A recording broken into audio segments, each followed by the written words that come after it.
ಹೇಳಿ ಸರ್. ನನ್ನ ಹೆಸರು ಚಿದಾನಂದ ಮೂರ್ತಿ.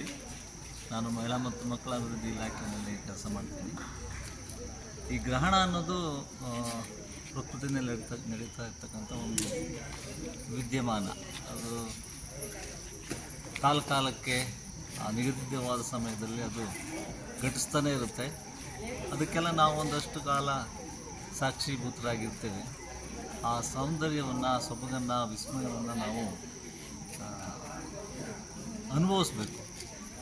ಅದರಿಂದ ದೂರ ಹೋಗೋದಕ್ಕೆ ನಮ್ಮ ಕೈ ಸಾಧ್ಯ ಇಲ್ಲ. ಅದರಿಂದ ಮುಚ್ಚಿಟ್ಕೊಳೋಕ್ಕೂ ಸಾಧ್ಯ ಇಲ್ಲ. ಮುಚ್ಚಿಟ್ಕೊಳೋದು ಸೇಫ್ ಅನ್ನೋದು ಅಥವಾ ಅದಕ್ಕೆ ತೆರ್ಕೊಳೋದು ಅಪಾಯ ಅಂದ್ಕೊಳೋದು ಎರಡೂ ಸಹ ಸರಿ. ನಾವು ಪ್ರಕೃತಿಯ ಒಂದು ಭಾಗವಾಗಿರೋದ್ರಿಂದ ಗ್ರಹಣ ಚಂದ್ರನಿಗೆ ಮಾತ್ರ ಬರುತ್ತೆ, ಸೂರ್ಯನಿಗೆ ಮಾತ್ರ ಬರುತ್ತೆ ಗ್ರಹಣ ಇಲ್ಲ. ನಮಗೂ ಸಹ ಗ್ರಹಣ ಬರುತ್ತೆ. ನಮ್ಮ ಗ್ರಹಣಗಳನ್ನು ನಾವು ಮೀರಬೇಕಾದಂಥ ಒಂದು ಸಂದಿಗ್ಧದಲ್ಲಿ ನಾವು ಇದ್ದೀವಿ ಈಗ. ಆ್ಯಕ್ಚುಲಿ ಈ ವಿದ್ಯಮಾನಗಳನ್ನು ನೋಡ್ತಾ ಗ್ರಹಣ ಕ್ಷಣಿಕ ಅನ್ನೋದನ್ನು ಅರ್ಥ ಮಾಡಿಕೊಂಡು ನಮ್ಮ ಬದುಕಿನಲ್ಲಿ ಅಂಥ ಬಂದ ಗ್ರಹಣಗಳನ್ನು ಮೀರಿ ನಡೆಯೋದಕ್ಕೆ ನಮಗೆಲ್ಲರಿಗೂ ಒಂದು ಸ್ಫೂರ್ತಿ ಅಂತ ನಾವು ತಗೊಂಡ್ರೆ ಅದು ಹೆಚ್ಚು ವೈಜ್ಞಾನಿಕ, ಅದು ಹೆಚ್ಚು ಸಕಾಲಿಕ, ಅದು ಹೆಚ್ಚು ಜೀವಪರ ಅಂತ ನಾನಾದರೂ ಭಾವಿಸಿ ಈ ಸಂದರ್ಭದಲ್ಲಿ ನಮಗಿಂತ ಒಂದು ಅವಕಾಶವನ್ನು ಮಾಡಿಕೊಟ್ಟಂಥ ತಿಪ್ಟೂರಿನ ಎಲ್ಲ ಸಹೃದಯ ಮಿತ್ರರಿಗೂ ಸಹ ವಂದನೆಗಳನ್ನು ಈ ಮೂಲಕ ಸಲ್ಲಿಸೋದಕ್ಕೆ ಬಯಸ್ತೀನಿ. ನಮಸ್ಕಾರ. ನಾನು ಎಸ್ ಗಂಗಾಧರ್ ಅಂತ, ಉಪನ್ಯಾಸಕ ಹಾಗೂ ವೈಜ್ಞಾನಿಕ ಸಂಶೋಧನಾ ಪರಿಷತ್ ತಿಪ್ಟೂರು ಘಟಕದ ಉಪಾಧ್ಯಕ್ಷ. ನಾವು ವಿವಿಧ ಸಂಘ ಸಂಸ್ಥೆಗಳ ಸಹಯೋಗದಲ್ಲಿ ಇಂದು ಚಂದ್ರಗ್ರಹಣ ಒಂದು ವೈಜ್ಞಾನಿಕ ವಿಶ್ಲೇಷಣೆ ಅಂತ ಕಾರ್ಯಕ್ರಮವನ್ನು ಹಮ್ಮಿಕೊಂಡು ಇದಕ್ಕೆ ಸಂಬಂಧಪಟ್ಟಂಗೆ, ಗ್ರಹಣಗಳಿಗೆ ಸಂಬಂಧಪಟ್ಟಂಗೆ, ಅದು ಚಂದ್ರಗ್ರಹಣ ಇರ್ಬೋದು, ಸೂರ್ಯಗ್ರಹಣ ಇರ್ಬೋದು, ಇಂಥ ಏನು ನೆರಳ ಬೆಳಕಿನ ಆಟಗಳಿದ್ದಾವೆ, ಇದಕ್ಕೆ ಸಂಬಂಧಪಟ್ಟಂಥ ಏನೋ ಒಂದು ಜನರಲ್ಲಿ ಮೂಢನಂಬಿಕೆಗಳಿದ್ದಾವಲ್ಲ ಅವುಗಳನ್ನು ಅಳಿಸ್ಬೇಕು, ಮೂಢನಂಬಿಕೆಗಳನ್ನು ಜನರಲ್ಲಿ ಕಿತ್ತಾಕಬೇಕು ಇರ್ತಕ್ಕಂಥದ್ದನ್ನು ಕಾರಣಕ್ಕೋಸ್ಕರ ಈ ಒಂದು ಅರಿವು ಕಾರ್ಯಕ್ರಮವನ್ನು ಇವತ್ತು ಏರ್ಪಡಿಸಿದ್ದು. ನಮ್ಮ ಉದ್ದೇಶ ಇಷ್ಟೇ, ನಮ್ಮ ಜನಗಳಲ್ಲಿ ನಮ್ಮದೇ ಆದಂಥ ಒಂದು ಸಂಸ್ಕೃತಿ, ನಮ್ಮದೇ ಆದಂಥ ಒಂದು ಆಚರಣೆಗಳು, ನಮ್ಮದೇ ಆದಂಥ ಒಂದು ಸಂಪ್ರದಾಯಗಳು ನಮ್ಮಲ್ಲಿ ನಮ್ಮ ರಕ್ತದಲ್ಲೇ ಬೆರೆತು ಬಂದವೆ.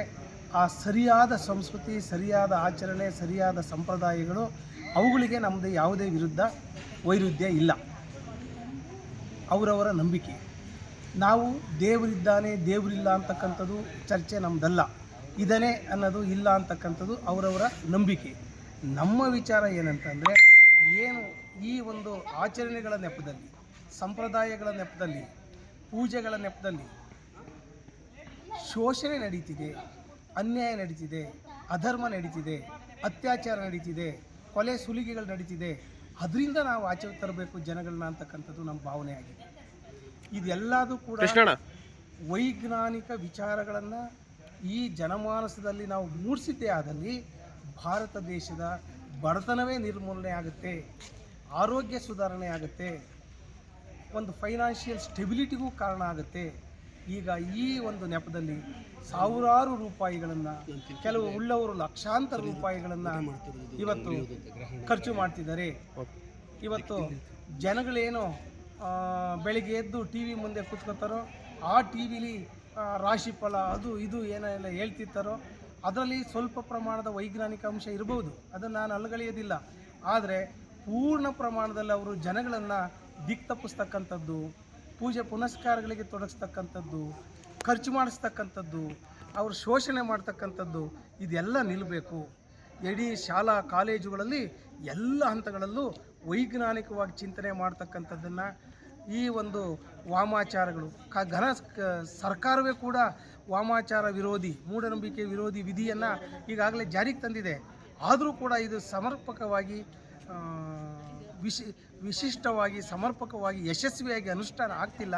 ಅನುಷ್ಠಾನ ಆಗಬೇಕು, ಸಮಾಜ ಸುಧಾರಿಸಬೇಕು ಅಂತೇಳಿ ನಾನು ಆಶಿಸಿ ನನ್ನ ಎರಡು ಮಾತುಗಳನ್ನ ಮುಗಿಸ್ತೀನಿ.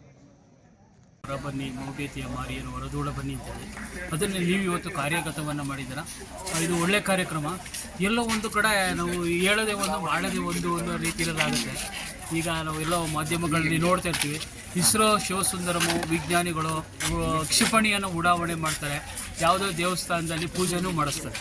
ಇತ್ತಾಗೆ ನಾವು ಈಗಾಗಲೇ ಹಲವು ಈ ನಮ್ಮ ಸಂವಾದದಲ್ಲಿ ಅನೇಕ ಪ್ರಶ್ನೆಗಳು ಬಂದವು. ಆ ಪ್ರಶ್ನೆಗಳಲ್ಲಿ ಬಹಳ ಮುಖ್ಯವಾದದ್ದು ಎಲ್ಲರ ಮನೆಯಲ್ಲೂ ಕ್ಯಾಲೆಂಡರ್ ಇದ್ದಾವೆ.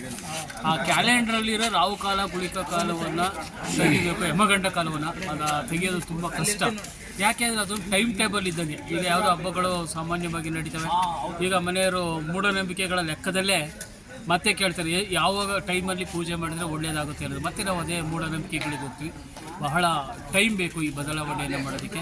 ಈ ಕಲಾಕೃತಿಯವರು ಇಂತಹ ಕಾರ್ಯಕ್ರಮಗಳ ಮೂಲಕ ಉಪಹಾರವನ್ನು ಈ ಟೈಮಲ್ಲಿ ನಾವು ಸೇವಿಸೋದ್ರಿಂದ ಯಾವುದೇ ಕಂಟಕಗಳಾಗೋದಿಲ್ಲ. ಮತ್ತು ದೇವಸ್ಥಾನಗಳ ಬಗ್ಗೆ ಯಾಕೆ ದೇವಸ್ಥಾನಗಳನ್ನು ಮುಚ್ತಾರೆ ಸಂಜೆ ಟೈಮಲ್ಲಿ, ಉದಾಹರಣೆಗೆ ಶೃಂಗೇರಿನಲ್ಲಿ ಮತ್ತು ಹೊರನಾಡಲ್ಲಿ ಇವತ್ತು ಮಾಧ್ಯಮಗಳೆಲ್ಲ ನೋಡಿದ್ರೆ ಮಹೇಶ್ರವರು ಅದಕ್ಕೊಂದು ಸಮರ್ಥನೆಯನ್ನು ಕೊಟ್ಟಿದ್ದಾರೆ. ಏನೋ ಒಂದು ಪಾಸಿಟಿವ್ ಥಿಂಕಿಂಗ್ ಇರುತ್ತೆ. ಯಾಕಂದರೆ ಅಂತಿಮವಾಗಿ ವೈದ್ಯ ಲೋಕದ ಡಾಕ್ಟ್ರು ಎಲ್ಲ ಪ್ರಯತ್ನಗಳನ್ನು ಮಾಡಿ ಕೊನೆಗೊಂದು ಪಾಸಿಟಿವ್ ಥಿಂಕಿಂಗ್ ಇದೆ.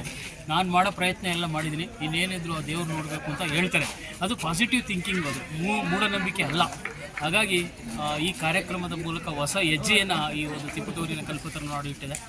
ಶುಭವಾಗಲಿ. ಇನ್ನು ಈ ಒಂದು ವಿಜ್ಞಾನ ಪರಿಷತ್ ಘಟಕದಿಂದ ಹಲವಾರು ಕಾರ್ಯಕ್ರಮಗಳು ಮೂಡಿಬರಲಿ ಸರ್. ನಮಸ್ತೆ ಸರ್. ಥ್ಯಾಂಕ್ಸ್. ಶಿವಕುಮಾರ್ ಸರ್, ದಯವಿಟ್ಟು ಈ ಕಾರ್ಯಕ್ರಮದ ಬಗ್ಗೆ ಯಾಕೆ ಈ ಟೈಮಲ್ಲಿ ನೀವು ಎಲ್ಲ ಸಂಘಟನೆಗಳಿಂದ ಉಪಹಾರನ ಇಲ್ಲಿ ಸ್ವೀಕರಿಸಿದಾರೆ ಗ್ರಹಣ ಸಮಯದಲ್ಲಿ? ಇದೆಲ್ಲ ತಪ್ಪಲ್ವಾ? ನಮ್ಮ ಧಾರ್ಮಿಕ ಚಿಂತನೆಗಳಿಗೆ ಇದು ನೀವೇನೋ ಒಂಥರ ಆಘಾತ ಕೊಡ್ತಿದ್ದೀರೋ ಅನ್ನಿಸ್ತಾ ಇದೆ. ಏನಂತೀರಾ ಸರ್ ಇದ್ರ ಬಗ್ಗೆ? ನಿಮಗೆ ನನ್ನ ಪ್ರಕಾರ ಈಗ ಹೇಳಿ ಅಲ್ಲಿ ಭಾರತೀಯ ಧಾರ್ಮಿಕ ಪದ್ಧತಿ ಅಥವಾ ಜ್ಯೋತಿಷಿಗಳ ಪ್ರಕಾರ ಗ್ರಹಣ ಸಮಯದಲ್ಲಿ ಆಹಾರ ಸೇವನೆ ಮಾಡಬಾರ್ದು, ಮನೆಯಲ್ಲಿ ಆಹಾರ ತಯಾರಿಸಬಾರ್ದು ಅಂತ ಹೇಳ್ತಾರೆ. ಆದರೆ ನನಗೆ ನಾನು ಆ್ಯಸ್ ಎ ಸೈನ್ಸ್ ಟೀಚರ್ ಆಗಿ ಹೇಳೋದು ಅಂದರೆ ಅಥವಾ ವೈಜ್ಞಾನಿಕವಾಗಿ ಹೇಳೋದಾದರೆ ಗ್ರಹಣ ಸಮಯದಲ್ಲಿ ಆಹಾರ ಸೇವನೆ ಮಾಡೋದು ತಪ್ಪಲ್ಲ. ಮನೆಯಲ್ಲಿ ಆಹಾರ ತಯಾರಿಸಬೇಕು. ಆಮೇಲೆ ಕೆಲವರು ಮನೆಯಿಂದ ನೀರೆಲ್ಲ ಚೆಲ್ತಾರೆ, ತಪ್ಪು. ಎಲ್ಲ ಕೆರೆ, ನದಿ, ಹಳ್ಳಗಳಲ್ಲಿ ಅಥವಾ ನೀವು ಹೇಳ್ತಿರೋದು ನಮ್ಮ ಸಹಜ ಜೀವನಕ್ಕೂ ಗ್ರಹಣ ಇಲ್ಲಿ ಖಗೋಳದಲ್ಲಿ ನಡೆಯುವಂಥ ವಿಸ್ಮಯಗಳಿಗೂ ಯಾವುದಕ್ಕೂ ಒಂದಕ್ಕೊಂದು ಸಂಬಂಧ ಇಲ್ಲ. ಗ್ರಹಣ ನಮ್ಮ ಮೇಲೆ ಯಾವುದೇ ರೀತಿಯ ಪರಿಣಾಮವನ್ನು ಬೀರೋದಿಲ್ಲ. ಗ್ರಹಣ ಅಂತಕ್ಕಂಥದ್ದು ಒಂದು ನಭೋಮಂಡಲದ ಒಂದು ಚಮತ್ಕಾರ ಅಥವಾ ಒಂದು ಏನಂತ ಕರೀತಾರೆ ವಿಶೇಷ ಆಗ್ತಾ ಇರುತ್ತೆ. ಖಗೋಳ ವಿದ್ಯಮಾನ ಅಂತ ಇರ್ತೀವಿ, ಫಿನಾಮಿನನ್ ವಿನಃ ಅದು ನಮ್ಮ ಮೇಲೆ ಯಾವುದೂ ಪ್ರಭಾವ ಬೀರಲ್ಲ. ನಮ್ಮ ಮನೆಯಲ್ಲೂ ಅದನ್ನೇ ಚರ್ಚೆ ಮಾಡಿದ್ದೀನಿ ನಾನು ನಮ್ಮ ತಂದೆಯವರೊಂದಿಗೆ, ನಮ್ಮ ಶ್ರೀಮತಿಯವರೊಂದಿಗೆ. ಅವರು ಅಡುಗೆ ಮಾಡಿ ಊಟ ಮಾಡ್ತಾ ಇದ್ದಾರೆ. ನನಗೆ ಅನಿಸ್ಲಿಲ್ಲ. ಅಲ್ಲಿ ಟಿ ವಿ ಮಾಧ್ಯಮಗಳಲ್ಲಿ ಬಿತ್ತರ ಆಗ್ತಾ ಇರೋದು ನೋಡಿ ನನಗೆ ತುಂಬ ಆಘಾತ ಆಯಿತು. ಅವರು ಯಾವುದೇ ರೀತಿಯ ಸೈಂಟಿಫಿಕ್ ಎಕ್ಸ್ಪ್ಲನೇಷನ್ ಕೊಡ್ತಾ ಇರಲಿಲ್ಲ. ಯಾರೋ ಒಬ್ಬರು ಜ್ಯೋತಿಷನೋ ಪುರೋಹಿತರನ್ನ ಕೂರಿಸ್ಕೊಂಡು ಈ ಗ್ರಹಣದಿಂದ ಈ ಎಫೆಕ್ಟ್ ಆಗುತ್ತೆ, ವಿನಾಶ ಆಗುತ್ತೆ, ಜಗತ್ತು ಪ್ರಳಯ ಆಗುತ್ತೆ, ರಾಜಕಾರಣದ ಮೇಲೆ ಪ್ರಭಾವ ಬೀರುತ್ತೆ, ಎಫೆಕ್ಟ್ ಆಗ್ತಾ ಇದೆ, ನೀವು ಈ ರಾಶಿಯವ್ರಿಗೆ ಇದಾಗುತ್ತೆ, ಆ ರಾಶಿಯವ್ರಿಗೆ ಇದಾಗುತ್ತೆ ಎಲ್ಲ ಹೇಳ್ತಾ ಇದ್ರು. ನನಗೆ ನೋಡಿ ಅದನ್ನು ಆಫ್ ಮಾಡಿ ನಾನು ಚಂದನ ಹಾಕ್ತೆ ಟಿ ವಿನ. ಅಲ್ಲಿ ಒಂದು ಒಳ್ಳೆ ರೀತಿಯ ಸೈಂಟಿಫಿಕ್ ಎಕ್ಸ್ಪ್ಲನೇಷನ್ಸ್ ಸಿಗ್ತಾ ಇತ್ತು. ಎಲ್ಲ ಖಗೋಳ ವಿಜ್ಞಾನಿಗಳಾಗಲಿ ಯಾರೇ ಸತ್ಯದ ಒಂದು ಅನ್ವೇಷಣೆ ಇರ್ತಕ್ಕಂಥವರು ಇದನ್ನು ಗ್ರಹಣದಿಂದ ಯಾವುದೇ ರೀತಿಯ ಎಫೆಕ್ಟ್ ಆಗಲ್ಲ. ಚಂದ್ರಗ್ರಹಣ ಆಗಲಿ, ಸೂರ್ಯಗ್ರಹಣ ಆಗಲಿ, ಅದು ಪ್ರತಿ ಸಾವಿರಾರು ವರ್ಷಗಳಿಂದ ಅದು ಅನೂಚಾನವಾಗಿ ಈ ರೀತಿಯ ಘಟನೆಗಳು ಏನು ಈಗಾಗಲೇ ನಾವು ತಿಳಿದಂಗೆ ಸೂರ್ಯ, ಭೂಮಿ, ಚಂದ್ರನ ಚಲನೆಗಳ ಮೂಲಕ ಇದು ಒಂದು ವಿದ್ಯಮಾನ ಘಟಿಸ್ತಾ ಇದೆ. ಹಾಗಾಗಿ ಇದು ಒಂದು ರೀತಿಯ ಇವತ್ತಿನ ನಾವು ಎಲ್ಲ ಸಂಭ್ರಮಿಸಬೇಕು. ಬಾನಂಗಳದಲ್ಲಿ ಇವತ್ತು ಚಂದ್ರನ ಚಮತ್ಕಾರವನ್ನು ನಾವು ನೋಡ್ತಾ ಇದ್ದೀವಿ. ನಿಜಕ್ಕೂ ನಮ್ಮ ಎಲ್ಲ ಸಂಘಟನೆಗಳು ಸೇರಿ ಇಲ್ಲಿ ಇವತ್ತು ಒಂದು ಗ್ರಹಣ ವೀಕ್ಷಣೆ ಹಾಗೂ ಸಂವಾದ ಕಾರ್ಯಕ್ರಮ ಏರ್ಪಡಿಸಿರ್ತಕ್ಕಂಥದ್ದು, ಆಯೋಜಿಸ್ತಕ್ಕಂಥದ್ದು ಅತ್ಯಂತ ಸ್ತುತ್ಯಾರ್ಹ ಹಾಗೂ ಶ್ಲಾಘನೀಯ ಅಂತ ನಾನಾದರೂ ಭಾವಿಸ್ತೇನೆ ಸರ್. ಈಗ ಈಗ ನಮಗೆ ಈ ಮೂಢನಂಬಿಕೆ ವಿಚಾರದಲ್ಲಿ ಬಂದಾಗ ತುಂಬ ಉನ್ನತ ಮಟ್ಟದಲ್ಲಿರೋ ವಿದ್ಯಾವಂತರುಗಳೇ, ತುಂಬ ಉನ್ನತ ಸ್ಥಾನದಲ್ಲಿರೋರನ್ನೇ ಈ ರಾಜಕಾರಣಿಗಳೇ. ಯಾಕೆಂದರೆ ರಾಜಕಾರಣಿಗಳು ಒಬ್ಬ ಈ ಸಮಾಜ ಅನ್ನೋದು ಪ್ರತಿನಿಧಿಯವರು, ಜನಪ್ರತಿನಿಧಿಗಳು, ಅವರೂ ಸಹ ಸೇರಿದಂತೆ ಉನ್ನತ ಅಧಿಕಾರಿಗಳು ಸೇರಿದಂತೆ ಅವ್ರ ಕುಟುಂಬವೂ ಸೇರಿದಂತೆ ಈ ಮೂಢನಂಬಿಕೆಗಳಿಗೆ ಜಾಸ್ತಿ ಮಾರು ಹೋಗ್ತಿದ್ದಾರಲ್ಲ, ಅದಕ್ಕೆ ಏನು ಹೇಳ್ತೀರಾ ನೀವು ಸರ್? ನಾನು ಕಂಡುಕೊಂಡಂತೆ ಈ ಮೂಢನಂಬಿಕೆಗಳು ಅವರ ಮನೆಗಳಲ್ಲಿ ಕುಟುಂಬದಿಂದ ಬರ್ತಾ ಇದೆ ಆಚರಣೆ. ಅವರು ತಾತ, ಅಜ್ಜಿ ಅಥವಾ ಅವ್ರು ಏನು ಮನೆಯಲ್ಲಿ ನೀವು ವೈಜ್ಞಾನಿಕವಾಗಿ ಚಿಂತನೆ ಮಾಡಿಕೊಂಡು ಇದನ್ನು ಸರಿ ಇದು ತಪ್ಪು ಅಂತ ನಾವು ಹೇಳ್ತಾ ಬಂದಿದ್ರೆ ಮೂಢನಂಬಿಕೆಗಳು ಇರಲ್ಲ. ಎಷ್ಟೋ ಜನ ನಾನು ಫಿಸಿಕ್ಸ್ ಟೀಚರ್ಸೇ ನೋಡಿದ್ದೀನಿ, ಅಲ್ಲಿ ಬೋಧನೆಯನ್ನು ಅಲ್ಲಿ ಸೋಲಾರ್ ಎಕ್ಲಿಪ್ಸು, ಲೂನಾರ್ ಎಕ್ಲಿಪ್ಸ್ ಬಗ್ಗೆ ಪಾಠ ಮಾಡಿ ಬಂದು ಅವತ್ತು ಗ್ರಹಣ ದಿನ ಅವೆಲ್ಲ ಮನೆಯಲ್ಲಿ ನೀರನ್ನು ಚೆಲ್ತಿದ್ದು ನೋಡಿದ್ದೀನಿ. ಪ್ರೊಫೆಸರ್ಸ್ನ, ಯೂನಿವರ್ಸಿಟಿ ಪ್ರೊಫೆಸರ್ಸನ್ನು ನಾನು ನೋಡಿದ್ದೀನಿ. ಅವರು ನುಡಿದಂತೆ ನಡೀತಿರಲಿಲ್ಲ. ಅಲ್ಪ ಬೋಧನೆಗೆ ಒಂದು ಜೀವನ ವಿಧಾನ ಕ್ರಮ ಒಂದು. ಅದು ಯಾಕೆಂದರೆ ಅವ್ರ ಮನೆಯಲ್ಲಿ ಮೊದಲಿಂದಲೂ ಆ ಒಂದು ಧಾರ್ಮಿಕ ಕಟ್ಟಳೆಗಳಲ್ಲಿ, ಸಂಪ್ರದಾಯಗಳಲ್ಲಿ ಬೆಳೆದು ಬಂದಿರೋದ್ರಿಂದ ಅದರ ಪರಿಚಯ. ನಾನು ಶೋಭಾ ಜಯದೇವ್ ಅಂತ, ತಿಪ್ಟೂರಿನವಳೆ. ಕರ್ನಾಟಕ ರಾಜ್ಯ ವೈಜ್ಞಾನಿಕ ಪರಿಷತ್ ತಾಲೂಕು ಘಟಕದ ಅಧ್ಯಕ್ಷ ಸ್ಥಾನವನ್ನು ನನಗೆ ಈ ದಿನ ವಿದ್ಯುಕ್ತವಾಗಿ ಚಾಲನೆ ನೀಡುವಂತೆ ನಮ್ಮ ಎಲ್ಲ ಆಪ್ತ ಬಳಗ ಮಾಡಿದ್ದಾರೆ. ಇದರ ವಿಚಾರವಾಗಿ ಇವತ್ತಿನ ಒಂದು ನಾನು ವಕೀಲರ ವೃತ್ತಿಯಲ್ಲೂ ಇರೋದರಿಂದ ನನಗೆ ಬಹಳ ದಿನದಿಂದ ಆಸೆ ಇತ್ತು. ಈಗ ಹೋದ ಸಲ ಚಂದ್ರಗ್ರಹಣ ಆಗಿತ್ತು, ಆದರೆ ರಕ್ತಚಂದನ ಗ್ರಹಣ ಇರಲಿಲ್ಲ. ಆ ದಿನವೇ ಈ ಕಾರ್ಯಕ್ರಮವನ್ನು ರೂಪಿಸ್ಬಿಟ್ಟು ಒಂದು ಮೆಸೇಜ್ ಕೊಡಬೇಕು ಅಂತ ನಾನು ಬಹಳ ದಿನದಿಂದ ಕನಸಿಟ್ಕೊಂಡಿದ್ದೆ. ಕೆಲವ್ರ ಹತ್ರ ನಾನು ಚರ್ಚೆನೂ ಮಾಡಿದ್ದೆ, ಆದರೆ ಕಾರಣಾಂತರಗಳಿಂದ ಅದನ್ನು ನಾವು ರೂಪಿಸೋಕ್ಕಾಗಲಿಲ್ಲ. ಆದರೆ ಇವತ್ತು ಆ ಸುದಿನ ನನಗೆ ಸಿಕ್ಕಿದೆ. ಚಂದ್ರಗ್ರಹಣದ ಬಗ್ಗೆ ಸಮಾಜದಲ್ಲಿ ಅಡಕವಾಗಿರ್ತಕ್ಕಂಥ ಒಂದು ಮೂಢಾಚರಣೆಗಳನ್ನು ಹೊಡೆದೋಡಿಸ್ಬೇಕು ಅನ್ನೋದು ಒಂದು ಬಹಳ ದಿನದ ನಮ್ಮೆಲ್ಲರ ಆಸೆ. ಅದರಲ್ಲೂ ಮುಖ್ಯವಾಗಿ ಪುಟ್ಟ ಮಕ್ಕಳು ಮತ್ತು ಬಾಣಂತಿಯರು ಮತ್ತು ಈ ಗರ್ಭಿಣಿ ಸ್ತ್ರೀಯರು ಹೊರಗಡೆ ಬರಬಾರ್ದು, ಆಹಾರವನ್ನು ಸೇವನೆ ಮಾಡಬಾರ್ದು ಅನ್ನುವಂತಕ್ಕಂಥ ಒಂದು ಮೌಢ್ಯತೆ ನಮ್ಮ ಸಮಾಜದಲ್ಲಿ ತುಂಬಿ ತುಳುಕ್ತಾ ಇದೆ. ಮತ್ತು ಮನೆಯಲ್ಲಿ ಉಳಿದಿರ್ತಕ್ಕಂಥ ಆಹಾರ ಪದಾರ್ಥಗಳೇನಾದರೂ ಇದ್ದರೆ, ಅಂದರೆ ಹಾಲು ಅಥವಾ ನೀರು, ಇದಕ್ಕೆಲ್ಲ ಕೂಡ ಗರಿಕೆ ಪತ್ರೆಯನ್ನು ಇವತ್ತಿಗೂ ಕೂಡ ಇವನ್ ನಮ್ಮ ಮನೆಗಳಲ್ಲೂ ಕೂಡ ಹಿರಿಕರು ಮಾಡ್ಕೊಂಡು ಬಂದಿದ್ದನ್ನು ನಾವು ನೋಡಿಕೊಂಡೇ ಬೆಳೆದಿದ್ದೀವಿ.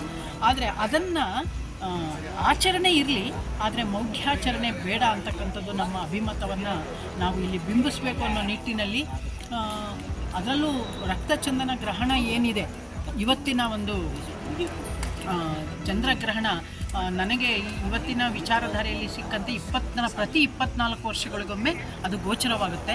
ಅದರ ಬ್ಯೂಟಿಯನ್ನು ಸವಿಬೇಕು.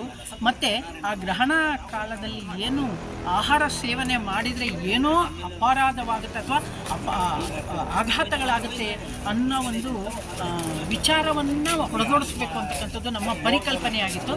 ಆ ನಿಟ್ಟಿನಲ್ಲಿ ಇವತ್ತು ನಾವು ಎಲ್ಲ ಉಪಹಾರ ಸೇವನೆಯನ್ನು ಮಾಡಿದ್ದೀವಿ. ಏನು ಅದರ ಬಗ್ಗೆ ಆಚರಣೆ, ಸಂಪ್ರದಾಯ ಪ್ರತಿಯೊಂದು ಕೂಡ ನಮ್ಮಲ್ಲಿ ಹಾಸುಹೊಕ್ಕಾಗಿದೆ. ಆದರೆ ಹಾಸುಹೊಕ್ಕಾಗಿರ್ತಕ್ಕಂಥ ಆಚರಣೆ ಸಂಪ್ರದಾಯಗಳಲ್ಲಿ ಕೆಲವು ಮೌಢ್ಯತಾ ಭಾವನೆಗಳು ತುಂಬ ದೀರ್ಘವಾಗಿ ಅಳವಡಿಕೆಯಾಗಿರ್ತಕ್ಕಂಥದ್ದು. ಅದನ್ನು ನಾವು ಒಂದು ಸಮಾಜಕ್ಕೆ ಒಂದು ಸಂದೇಶವನ್ನು ಸಾರಬೇಕು ಅಂತಕ್ಕಂಥದ್ದು ನಮ್ಮ ಈ ಕಾರ್ಯಕ್ರಮದ ಒಂದು ನಿಲುವು. ಅದು ಬಹಳ ಅತ್ಯಂತ ಕಡಿಮೆ ಸಮಯದಲ್ಲಿ ನಾವು ಅದನ್ನು ನಿರೂಪಿಸಿದ್ದೀವಿ. ನಿನ್ನೆ ಸಂಜೆ ಬೆಳಗ್ಗೆ ಒಂಚೂರು ಚಿಕ್ಕ ಚರ್ಚೆ ಮಾಡಿದ್ವಿ. ಸಂಜೆ ಒಂದು ಸಣ್ಣ ಮೀಟಿಂಗ್ ಕರೆದು ಎಷ್ಟು ಸಾಧ್ಯನೋ ಅಷ್ಟು ಕಾರ್ಯಕ್ರಮವನ್ನು ನಾವು ಬಿತ್ತರ ಮಾಡಬೇಕು ಅಂತಕ್ಕಂಥ ಛಲ, ಒಂದು ಇದು ಹೋರಾಟದ ಪ್ರತಿಫಲವಾಗಿ ಇವತ್ತಿನ ಕಾರ್ಯಕ್ರಮ ಇದು ಮೂಡಿಬಂದಿದೆ. ಇದರ ಒಂದು ಬ್ಯೂಟಿಯನ್ನು ಸವಿತಕ್ಕಂಥ ಮನಗಳು ಇನ್ನೂ ಹೆಚ್ಚು ಸಮಾಜದಲ್ಲಿ ಉಳಿಬೇಕು, ಬೆಳಿಬೇಕು. ಅದರಲ್ಲೂ ಮಕ್ಕಳಲ್ಲಿ ಈ ಮೌಢ್ಯಾಚರಣೆ ಬೇಡ ಅಂತಕ್ಕಂಥ ಭಾವನೆಗಳನ್ನು ತುಂಬಬೇಕು ಅಂತಕ್ಕಂಥದ್ದು ನಮ್ಮ ಕರ್ನಾಟಕ ರಾಜ್ಯ ವೈಜ್ಞಾನಿಕ ಪರಿಷತ್ತಿನ ಒಂದು ಅಭಿಲಾಷೆಯಾಗಿದೆ. ಅದನ್ನು ನಾವಿವತ್ತು ಒಂದು ಚಾಲನೆಯನ್ನು ಕೊಟ್ಟಿದ್ದೀವಿ. ಅದಕ್ಕೆ ಒಂದು ಅಡಿಗಲ್ಲನ್ನು ಹಾಕಿದ್ದೀವಿ. ಆ ಅಡಿಗಲ್ಲನ್ನು ಬೆಳೆಸ್ಕೊಂಡು ಒಂದು ಕಟ್ಟಡ ನಿರ್ಮಾಣ ಮಾಡಬೇಕು ಬೃಹತ್ತಾಗಿ. ಅದು ಆಲದ ಮರದೋಪಾದಿಯಲ್ಲಿ ನಮ್ಮ ತಾಲೂಕಿನಾದ್ಯಂತ, ಜಿಲ್ಲೆಯಾದ್ಯಂತ, ರಾಷ್ಟ್ರದಾದ್ಯಂತ ಅದು ಉಳಿಲಿ ಬೆಳೀಲಿ ಅನ್ನೋ ಅಭಿಲಾಷೆಯನ್ನು ಕೂಡ ನಾನು ವ್ಯಕ್ತಪಡಿಸ್ತಾ ಇದ್ದೀನಿ. ಈ ಒಂದು ಕಾರ್ಯಕ್ರಮಕ್ಕೆ ಬೆನ್ನೆಲುಬಾಗಿ ನಿಂತಹ ನಮ್ಮ ಡಾಕ್ಟರ್ ಶ್ರೀಧರ್ ಅವರು ಕರ್ನಾಟಕ ರಾಜ್ಯ ವೈಜ್ಞಾನಿಕ ಪರಿಷತ್ತಿನ ರಾಜ್ಯ ಉಪಾಧ್ಯಕ್ಷರು ಮತ್ತು ಅದರ ರಾಜ್ಯಾಧ್ಯಕ್ಷರಾಗಿರ್ತಕ್ಕಂಥ ಡಾಕ್ಟರ್ ಹುಲಿಕಲ್ ನಟರಾಜರವರನ್ನು ನಾವು ಇವತ್ತು ಸ್ಮರಣೆ ಮಾಡಿಕೊಳ್ಳೇಬೇಕು. ಪವಾಡ ಸದೃಶ್ಯಗಳನ್ನು ತೋರಿಸಿರ್ತಕ್ಕಂಥವ್ರು. ಆ ಪವಾಡ ಸದೃಶ ಬಯಲುಗಳನ್ನು ಮಾಡಿ ಎಷ್ಟೋ ಸಮಾಜದಲ್ಲಿ ಎಂತೆಂತಹ ಮೌಢ್ಯಗಳನ್ನು ಅವರು ತೊಡೆದು ಹಾಕಿದ್ದಾರೆ. ಆ ನಿಟ್ಟಿನಲ್ಲಿ ನಮ್ಮ ಈ ಒಂದು ಸಣ್ಣ ಪ್ರಯತ್ನ ಯಶಸ್ವಿಯಾಗಲಿ ಅನ್ನುವ ಅಭಿಲಾಷೆ. ಈ ಕಾರ್ಯಕ್ರಮಕ್ಕೆ ನಮಗೆ ಪ್ರತ್ಯಕ್ಷವಾಗಿ ಪರೋಕ್ಷವಾಗಿ ಎಲ್ಲ ಸಂಘಟನೆಗಳು ಕೂಡ ನಮಗೆ ಬೆನ್ನು ತಟ್ಟಿದೆ. ನಮ್ಮ ತಿಪ್ಟೂರು ಕೃಷ್ಣರವರು, ನಮ್ಮ ಗಂಗಾಧರ್ರವರು, ಮತ್ತು ತಾಲೂಕು ಕನ್ನಡ ಸಾಹಿತ್ಯ ಪರಿಷತ್ತಿನ ಅಧ್ಯಕ್ಷರು, ಮತ್ತು ಬಸವರಾಜಪ್ಪನವರು, ಅವರ ಕಾರ್ಯದರ್ಶಿಯಾಗಿರ್ತ HS ಮಂಜಪ್ಪನವರು, ಹೀಗೆ ಪ್ರತಿಯೊಬ್ಬರು ಕೂಡ ನಮಗೆ ಇದಕ್ಕೆ ಬೆನ್ನೆಲುಬಾಗಿ ನಿಂತಿದ್ದಾರೆ. ಮುಖ್ಯವಾಗಿ ನಮ್ಮ ತಾಲೂಕಿನ ವೈದ್ಯಲೋಕದ ನಕ್ಷತ್ರಗಳಂತಿದ್ದಂತಹ ಇರುವಂತಹ ನಮ್ಮ ಡಾಕ್ಟರ್ ವಿವೇಚನ್ ಮತ್ತು ಡಾಕ್ಟರ್ ಶ್ರೀಧರ್ ಅವರು, ಇವರು ಕೂಡ ಈ ಕಾರ್ಯಕ್ರಮದಲ್ಲಿ ನಮಗೆ ಹೆಚ್ಚು ಸಪೋರ್ಟ್ ನೀಡಿ ಕಾರ್ಯಕ್ರಮದ ಯಶಸ್ವಿಗೆ ಕಾರಣವಾಗಿದ್ದಾರೆ. ಇಂತಹ ಕಾರ್ಯಕ್ರಮಗಳು ಇನ್ನೂ ಹೆಚ್ಚು ಪ್ರಚಾರ ಆಗಬೇಕು.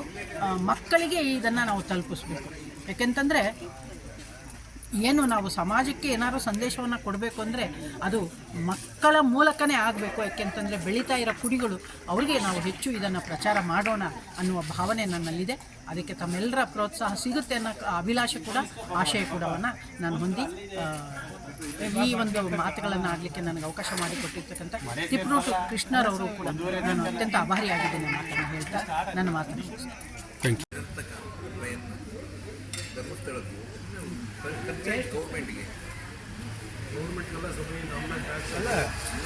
ಇಲ್ಲದ್ರೆ ಹಿಂಗೆ ಅನುಮಾನ ಉಳಿಯೋದು ಸರ್. ಆಯ್ತು, ಒಳ್ಳೇದಾಯ್ತು. ಹೌದು,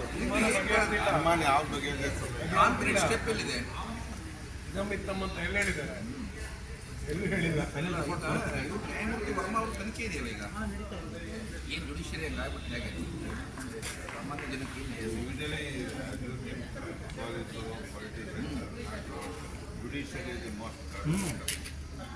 ಸರ್ ಲೋಯರ್ ಕೋರ್ಟಲ್ಲಿ ಚೆನ್ನಾಗಿದೆ ಸರ್. ಇಲ್ಲ ಒಳ್ಳೆ ಜಡ್ಜಸ್ ನಾನು ನೋಡಿದ್ದೀನಿ ಪರ್ಸನಲಿ.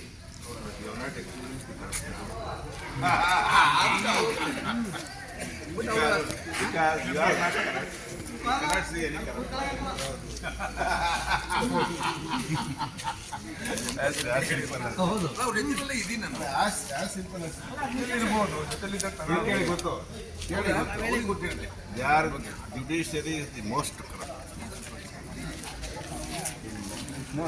ಕಟ್ ಮಾಡ್ತೀನಿ. ಹೈಕೋರ್ಟ್ ನೋಡಿದ್ದನ್ನ ಸುಪ್ರೀಂ ಕೋರ್ಟೇ ಬೇರೆ ದೃಷ್ಟಿಕೋನ ನೋಡುತ್ತೆ. ಬೇಲ್ ಕೊಟ್ಟಿದ್ದನ್ನ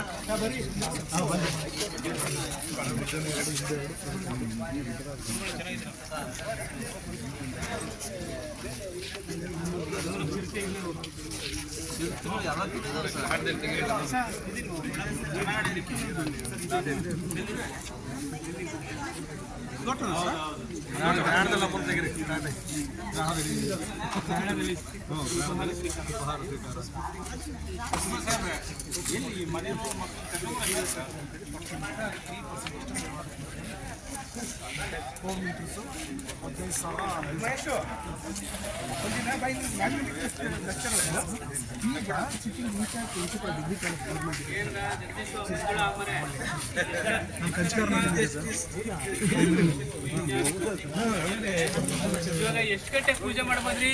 ಯಾವ ಕಾಲ ಆಯ್ತಾ ಗುಳಿಕ ಕಾಲ ಆಯ್ತಾ?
ಈ ದೇವಸ್ಥಾನಗಳ ಬಾಗೆಲ್ಲ ಮುಚ್ಚಿರುವಂಥ ಪ್ರಯತ್ನಗಳೆಲ್ಲ ಒಂದು ಕೆಲವು ಹೊರಗಳದ ಮೂಲಕನೋ ಆಗ್ತಾಯಿದೆ. ಮಾಧ್ಯಮದಲ್ಲಿ, ಸೋಷಿಯಲ್ ಮೀಡಿಯಾದಲ್ಲಿ ಗ್ರಹಣದ ಬಗ್ಗೆ ಅಂದರೆ ವೈಜ್ಞಾನಿಕವಾಗಿ ಇದು ನೈಸರ್ಗಿಕವಾಗಿ ನಡೆಯುವಂಥದ್ದು ವಿರುದ್ಧವಾಗಿ ಇದನ್ನೆಲ್ಲ ಮೂಢನಂಬಿಕೆಯನ್ನು ಬಿತ್ತ ಕೆಲಸ ಆಗ್ತಿದೆ. ಈ ಸಮಯದಲ್ಲಿ ನೀವೀಗ ಇಲ್ಲಿ ಒಂದು ಭೋಜನ ಸ್ವೀಕರಿಸಿ ಅಂದರೆ ಲಘು ಉಪಹಾರ ತೊಗೊಂಡಿರಿ, ಈಗೇನು ನೀವು ಹೇಳ್ತೀರಾ ಸಮಾಜಕ್ಕೆ? ಆಚರಣೆ ಸುಳ್ಳು ಅಂತಕ್ಕಂಥದ್ದನ್ನು ಪ್ರತಿಪಾದನೆ ಮಾಡೋದಕ್ಕೆ ನಾವು ಇದನ್ನು ಬರ್ತಕ್ಕಂಥ ಜನಜಾಗೃತಿ ಮೂಡಿಸ್ತಕ್ಕಂಥ ಒಂದು ವಿಧಾನ. ಅದರಲ್ಲಿ ನಾವು ಕೂಡ ಭಾಗಿಯಾಗಿರ್ತಕ್ಕಂಥದ್ದು ಸುಳ್ಳು ಅಂತಕ್ಕಂಥದ್ದು. ಪಾರಂಪರಿಕವಾಗಿ ಮೊದಲಿಂದ ಹೇಳಿಕೆ ಬಂದರೂ ಕೂಡ ಅವರು ಏನೋ ಒಂದು ಜನಗಳನ್ನು ಒಂದು ಮೌಢ್ಯದಲ್ಲಿ ತರಲಿಕ್ಕೆ, ಕಂದಾಚಾರಣ ಆಚರಣೆ ಮಾಡಲಿಕ್ಕೆ, ಅವ್ರು ದುಡ್ಡು ಮಾಡಲಿಕ್ಕೆ, ಮುಖ್ಯವಾಗಿ ಅವ್ರು ಬದುಕೋದಕ್ಕೋಸ್ಕರ ಕಂಡಿರ್ತಕ್ಕಂಥ ಒಂದು ದಾರಿ ಇದು ಸಹಜವಾಗಿ ಸುಳ್ಳು. ಹಿಂದಿನೆಲ್ಲರೂ ಕೂಡ ಈಗ ಮೊದಲೇ ಉದಾಹರಣೆ ಹೇಳೋದಾದ್ರೆ, ನಾವು ಎಲ್ಲೇ ದೇವಸ್ಥಾನಕ್ಕೆ ಹೋದ್ರೂ ತಲೆ ಕೂದಲನ್ನು ಕೊಡ್ತಾರೆ, ಮುಡಿ ಕೊಡ್ತೀವಿ ಅಂತ. ಅದೇ ಒಂದು ಬೇಡ ಕೊಡಿನೂ ಕೊಡೋಲ್ಲ, ಉಗುರು ಕತ್ತರಿಸ್ತಾರೆ, ಕೊಡೋಲ್ಲ. ಯಾಕೆ ಬರೀ ಮುಡ್ತವೆ, ಕತ್ತರಿಸೋದು, ಅದ್ರ ಬಂದು ಬಳಸಿ ಬತ್ತಿಂತ ಹೋಗ್ತಾರೆ. ಅವೆಲ್ಲ ಸುಳ್ಳು. ಅದೇ ರೀತಿ ಇದು ಕೂಡ ಸುಳ್ಳು ಇರ್ತದೆ. ಇದು ಸಹಜವಾಗಿ ನಡೀತಕ್ಕಂಥ ಪ್ರಕೃತಿಯ ಒಂದು ವಿಸ್ಮಯ. ಅದನ್ನು ನಾವು ಇಲ್ಲಿ ಜನರಿಗೆ ಮುಡಿಸ್ತಕ್ಕಂಥ ಒಂದು ಪ್ರಯತ್ನವನ್ನು ನಾವು ಮಾಡ್ತಾ ಇದ್ದೀವಿ. Thank you sir. ನೀವು ಹೆಂಗೆ ಬನ್ನಿ ಜಗದೀಶ್ ಹೆಂಗೆ ಬನ್ನಿ ಈ ಕಡೆ ನಮಸ್ಕಾರ ಸರ್. ನೀವೇನು ಹೇಳ್ತೀರಾ ಸರ್? ಈಗ ನೀವೇನೋ ಒಂದು ದೊಡ್ಡ ಜಾಗೃತಿ ಕಾರ್ಯಕ್ರಮ ಮಾಡ್ತಾಯಿದ್ದೀರಾ, ಜನಗಳಿಗೆ ಅರಿವು ಮೂಡಿಸೋ ಕಾರ್ಯಕ್ರಮ ಮಾಡ್ತಿದ್ದೀರಾ, ಅದನ್ನು ನಾನು ಸ್ವಲ್ಪ ಸ್ಪಷ್ಟವಾಗಿ ಹೇಳಿ ಸರ್. ಕಾರ್ಯಕ್ರಮದ ಉದ್ದೇಶ ಪ್ರಸ್ತುತ ಈಗ ಸಮೂಹ ಮಾಧ್ಯಮಗಳು ಸುಳ್ಳು ಸುದ್ದಿಯನ್ನು ಹಬ್ಬಿಸಿ ಜನರಲ್ಲಿ ಒಂದು ಗಾಬರಿಯ, ಒಂದು ಭಯದ, ಗೊಂದಲದ ಒಂದು ಸುದ್ದಿಗಳನ್ನು ಪ್ರಚಾರ ಮಾಡ್ತಾಯಿದ್ರು. ಪ್ರಸ್ತುತ ನಮ್ಮ ಈ ಒಂದು ಕಾರ್ಯಕ್ರಮದಲ್ಲಿ ಕಲಾಕೃತಿ ತಿಪ್ಟೂರು ಇರ್ಬೋದು, ವೈಜ್ಞಾನಿಕ ಪರಿಷತ್ ಇರ್ಬೋದು, ಕನ್ನಡ ಜ್ಞಾನ ವಿಜ್ಞಾನ ಪರಿಷತ್ ಇರ್ಬೋದು ಮತ್ತು ಪ್ರಗತಿಪರ ಚಿಂತಕರಿರ್ಬೋದು, ಇವರು ಒಂದು ಕಾರ್ಯಕ್ರಮ ಮಾಡಿರೋದು ಸತ್ಯದ ಒಂದು ಅನ್ವೇಷಣೆ, ಸತ್ಯದ ಮೂಲಕ ಒಂದು ವೈಜ್ಞಾನಿಕ ಒಂದು ಜಗತ್ತಿನ ಒಂದು ಘಟನೆಯನ್ನು, ನೈಸರ್ಗಿಕ ಘಟನೆಯನ್ನು ಅದನ್ನು ಒಂದು ಮೂಢನಂಬಿಕೆಯಲ್ಲಿ ಬಿತ್ತರಿಸ್ತಾ ಇದ್ದರು. ಇದು ಜಗತ್ತಿನಲ್ಲಿ ನಡೆಯತಕ್ಕಂಥ ಒಂದು ವಾಸ್ತವ ಸಂಗತಿ, ಸಾಂದರ್ಭಿಕ ಒಂದು ಪ್ರಕ್ರಿಯೆಗಳು ಪ್ರಕೃತಿಯಲ್ಲಿ ನಡೆಯುವಂತಕ್ಕಂಥ ಗೋಚರವಾಯಿತು. ಈ ಗ್ರಹಣ ಸಮಯದಲ್ಲಿ ಊಟ ಮಾಡ್ತಾ ಇರ್ತಕ್ಕಂಥದ್ದು ಇನ್ನು ವೈಜ್ಞಾನಿಕವಾಗಿ ಸತ್ಯದ ಶೋಧನೆ ಆಗಿದೆ, ಸತ್ಯದ ಒಂದು ದೃಢೀಕರಣ ಆಗಿದೆ ಅಂತ ಹೇಳಿ ನನ್ನ ಭಾವನೆಯನ್ನು ವ್ಯಕ್ತಪಡಿಸ್ತೀನಿ. ನಿಮ್ಮ ಪರಿಚಯ? ನಾನು ಸಾಚಾ ಜಗದೀಶ್ ಅಂತ, ಅಧ್ಯಕ್ಷರು ಜ್ಞಾನ ವಿಜ್ಞಾನ ಸಮಿತಿ ತಿಟ್ಟೂರು. ನಮಸ್ತೆ. ನಿಮ್ಮ ಹೆಸರು? ಲಿಂಗರಾಜು, ಮುಖ್ಯ ಶಿಕ್ಷಕರು BHPS ಸೂಗೂರು ಶಾಲೆಯಲ್ಲಿ ಶಿಕ್ಷಕನ ಕೆಲಸ ಮಾಡ್ತಾರೆ. ಧನ್ಯವಾದಗಳು ಸರ್. ನಿಮ್ಮ ಫಸ್ಟ್ ಪರಿಚಯ? ನನ್ನ ಹೆಸರು HS ಮಂಜಪ್ಪ ಅಂತೇಳಿ, ತಾಲೂಕು ಕನ್ನಡ ಸಾಹಿತ್ಯ ಪರಿಷತ್ನ ಕಾರ್ಯದರ್ಶಿಯಾಗಿ ಕಾರ್ಯವನ್ನು ನಿರ್ವಹಿಸ್ತಾ ಇದ್ದೇನೆ. ಇವತ್ತು ನಮ್ಮ ಏನು ಕಲಾಕೃತಿ ತಂಡ ಇದೆಯಲ್ಲ, ಆ ಕಲಾಕೃತಿ ತಂಡ ನಮಗೆ ಅತ್ಯುತ್ತಮವಾದಂತಹ ಹೊಂದಾಣಿಕೆಯೊಂದಿಗೆ ಇವತ್ತಿನ ಕಾರ್ಯಕ್ರಮ ಯಶಸ್ವಿಯಾಗೋದಕ್ಕೆ ಕಾರಣ ಆಗಿದೆ. ಬಂದಿರೋ ಸಂಖ್ಯೆ ಕಡಿಮೆ ಇರ್ಬೋದು, ಆದರೆ ಬಂದಿರೋವೆಲ್ಲ ಕೂಡ ಗಟ್ಟಿಗಳೇನೇನೆ. ಹಾಗಾಗಿ ಈ ಮುಂದಿನ ದಿನಗಳಲ್ಲಿ ಇದು ತುಂಬ ಚೆನ್ನಾಗಿ ಪ್ರಚಾರಕ್ಕಾಗುತ್ತೆ, ನಮ್ಮಲ್ಲಿ ವೈಜ್ಞಾನಿಕ ಮನೋಭಾವ ಮೂಡುತ್ತೆ, ಜಾಗೃತರಾಗ್ತಾರೆ ಜನರು ಅನ್ನುವಂಥದ್ದು ನನ್ನ ಭಾವನೆ. ಈ ನಿಟ್ಟಿನಲ್ಲಿ ನಮ್ಮ ಹೊಸದಾಗಿ ಆಯ್ಕೆಯಾಗಿರುವಂಥ ನಮ್ಮ ಕರ್ನಾಟಕ ಜ್ಞಾನ ವಿಜ್ಞಾನ ಸಮಿತಿಯ ಜಗದೀಶ್ ಆಗಿರ್ಬೋದು, ರಾಜ್ಯ ವೈಜ್ಞಾನಿಕ ಸಂಶೋಧನಾ ಪರಿಷತ್ತಿನ ಶೋಭಾ ಜಯದೇವ್ ಆಗಿರ್ಬೋದು, ಎಲ್ಲರೂ ಕೂಡ ಅದಕ್ಕಿಂತ ಹೆಚ್ಚಾಗಿ ಯುವ ಮನಸ್ಸುಗಳು ಏನಿದ್ದಾವಲ್ಲ ಇವೆಲ್ಲ ಕೂಡ ಸಕ್ರಿಯವಾಗಿ ಪಾಲ್ಗೊಂಡು ಜನರಲ್ಲಿ ಜಾಗೃತಿ ಮೂಡಿಸುವಂಥ ಕೆಲಸವನ್ನು ಇನ್ನೂ ಹೆಚ್ಚಾಗಿ ಮಾಡಲಿ ಅಂತೇಳಿ ಶುಭ ಹಾರೈಸ್ತೀನಿ. Thank you sir. Thank you sir. Sir ನಮಸ್ತೆ, ನಾನು ನಾಗರಾಜ್ ಅಂತೇಳಿ, ರಿಟೈರ್ಡ್ ಪ್ರಿನ್ಸಿಪಲ್. ಇವಾಗ ನೀವು ಕಲಾಕೃತಿ ಮತ್ತು ಕನ್ನಡ ಸಾಹಿತ್ಯ ಪರಿಷತ್ತು, ವೈಜ್ಞಾನಿಕ ವಿಜ್ಞಾನ ಪರಿಷತ್ ವತಿಯಿಂದ ಒಳ್ಳೆ ಒಂದು ಬದಲಾವಣೆಯ ಒಂದು ಕಾರ್ಯಕ್ರಮವನ್ನು ಮಾಡಿದ್ದಾರೆ. ಈ ಪ್ರಯತ್ನಗಳನ್ನು ಕುವೆಂಪುರವರು ಆಗಿನ ಕಾಲದ ಸುಮಾರು 70 ವರ್ಷಗಳ ಹಿಂದೆ ವಿಚಾರ ಕ್ರಾಂತಿಗೆ ಆಹ್ವಾನ ಅನ್ನತಕ್ಕಂಥ ಒಂದು ಲೇಖನದ ಮೂಲಕ ಜ್ಞಾನ ಭಾರತೀಯ ಘಟಿಕೋತ್ಸವದಲ್ಲಿ ಒಂದು ಕವನವನ್ನು ಬರೆಯೋದ್ರ ಮೂಲಕ ಅವರು ಹೇಳಿದರು. ಯುವ